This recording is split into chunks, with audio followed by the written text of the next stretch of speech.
Hey guys, good evening. Wow. It's Sunday evening. It is the 18th. I'm getting excited about Tuesday the 20th. I've got two live events going on, one at 11 a.m., again, one at 7 p.m. on Tuesday about goals and becoming a gold digger. Notice I didn't say gold, I said goal digger. But we are going to, when we do the gold digging, we literally will dig for gold. Um, but we're going to dig for some goals and we're going to learn how to set goals. I'm really excited about Tuesday.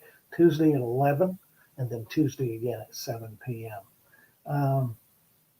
Tonight I want to talk about unless we change, nothing will. Um, you know, Several years ago, I had the rare opportunity to go to a Jim Rohn conference. Jim Rohn was by far one of the masters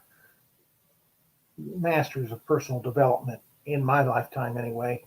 And when I went to the conference, I, I was I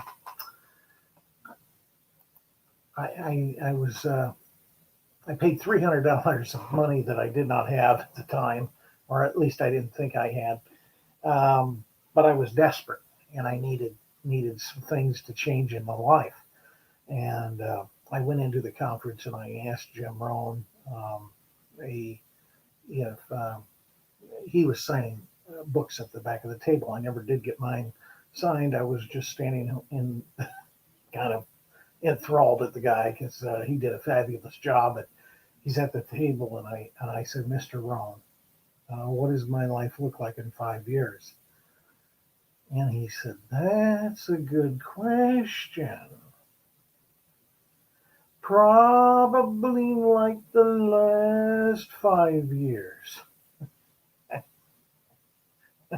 was, and I say, oh God, no. It cannot look like the last 5 years. It can't look like the last 5 years. And I said, no, can't happen. And he said, you're right. You're right. It will not look like the last 5 years. And I was like, finally, some hope out of this conference. This conference, I don't know what it's called, personal development goals or whatever. But I thought, finally, some hope out of this conference. And he looked at me and he says, it's not going to be, I made a mistake. It's not going to be like the last 5 years. And thank God. And he looks at me and he looks straight into my eyes and he says, it's going to be worse. And I was like, you've got to be kidding me. It cannot be worse. It cannot be worse. Yeah, so and then he said, unless we change, nothing will. Well, anyway, as you all know, I've been into the personal development world for some time. Well, somebody came to me about a month ago. They asked me if I would help somebody. And I said, I'll give it my best shot. I had a few minutes. They said if they wanted to chat with me, that's fine. And when they got on the call with me, they were like, I'm so glad to see you. I'm so happy that you reached out to me. And I said, well, what's going on? She said, I hate my job. I hate my life. I hate everything about it. And I said, well, I've got she went on about her boss. She went on about her job. She went on about her career. She couldn't stand the people that she worked with. And I just looked at her. I mean, I only had about 15 minutes, so I just said to her, I said, "Well, you're not going to like the news I got to share." She said, "What?" I said, "They're probably going to fire you." And she was like, "What do you mean they're going to fire me? Why would they fire me?" And I said, "Well, no company on God's green earth can handle that much poison in such a little spot." So, and so she says, "Oh," and I said, "She said, I thought you were going to help me." I said, "Well, here's what I suggest you do. I suggest you go home tonight and get out a piece of paper and begin to write across the top of the paper, I like my job because." And she said, "That's easy. I don't like anything about it." I don't like the people. I don't like the boss. I don't like it. And I said, well, then you obviously are there for benevolent reasons. You, you don't get a paycheck. And she said, well, I have to confess, they do pay me. I said, so you like a paycheck? And she said, yes. And I said, is the pay, very low? And she says, no, it's above average. And so you get above average pay and you like it. She said, yes. And I said, well, write that down at the top of the paper. Write what you're grateful for. See, when we say we like something and when we love something, when we actually show an attitude of gratitude, the best thing to get you through any circumstance, guys, is the attitude of gratitude. It's the attitude of gratitude. And well, she went home. I actually encouraged her to take a few minutes with me. We got out a list, and I did this over a Zoom call with her, and we started going over a list of everything that she was grateful for, she liked about her job. She liked the benefits. She liked that she got time off. She liked that she had a break. She liked that they gave her a company car. When I started hearing about her job, guys, I wanted her job. I mean, like, you have all these things and you are complaining about your job. You have everything going for you and you're complaining about your job. See, we're to do everything without grumbling or complaining, guys. That's what we're really to do. We're to do everything without grumbling and complaining. And the best way to avoid grumbling and complaining is start doing everything with thanks. In everything, give thanks, for this is the will of God for you in Christ Jesus. Be joyful, always pray continually, give thanks in all circumstances. This is actually in the Bible, and it says it right after it says that this is God's will for you. So I believe that if there's ever a time that we could be in God's will, it's when we have a joyful attitude, a joyful heart, and we're thankful. We're thankful. Every time we're around other people, we want them to change. If they would just change.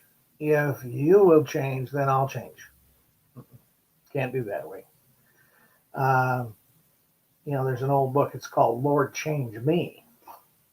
So she went home. I told her, now when you get home, I want you to stand in front of the mirror and I want you to begin to say, I love my job. Instead of like, oh, I love my job. I'm so happy and grateful now that I have a job. Now that I have this, they pay me. It's above average pay. I have a company car. I have my own office. I mean, she listed a plethora of things that the average person out there would just be thrilled for in a job. And I said, do this for the next 30 days. Every night. Every morning you get up.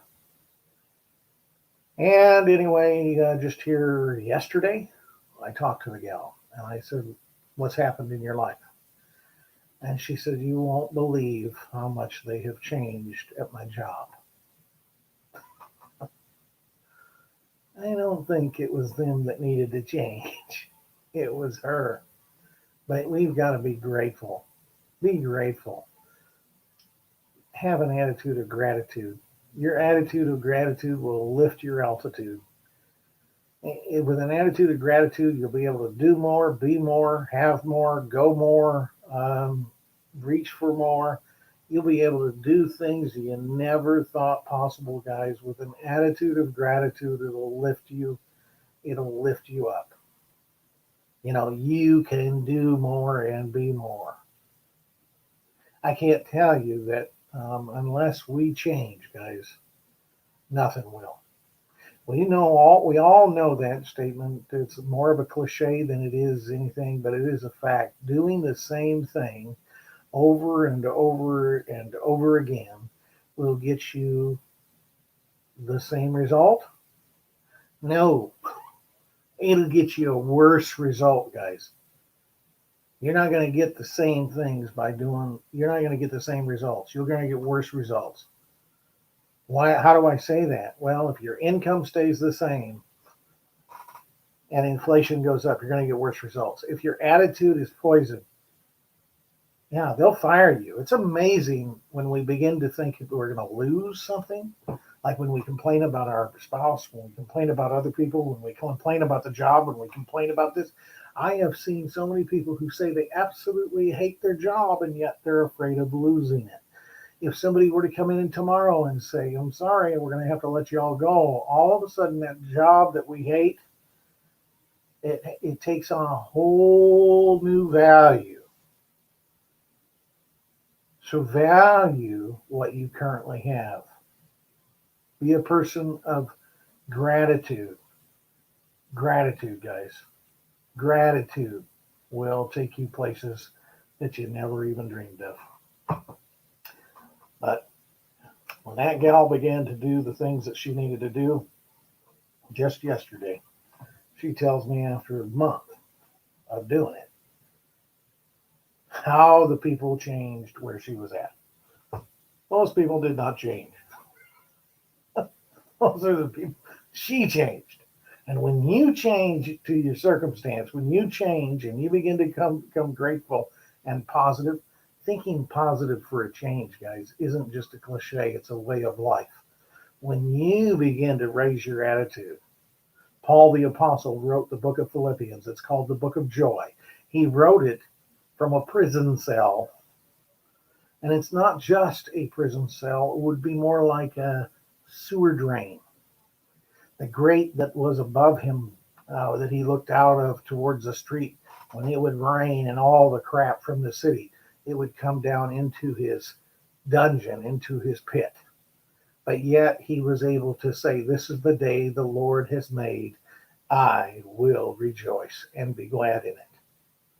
I am going to choose this day to be joyful. I'm going to make a choice to elevate my state. I'm going to make a choice to do what I didn't think I could do. And I'm going to be grateful for what's in my life. I'm John Ribble. Again, unless we change, nothing will. There's an old statement that says evil prevails when good people do nothing. Remember, get out to vote. Take care. God bless.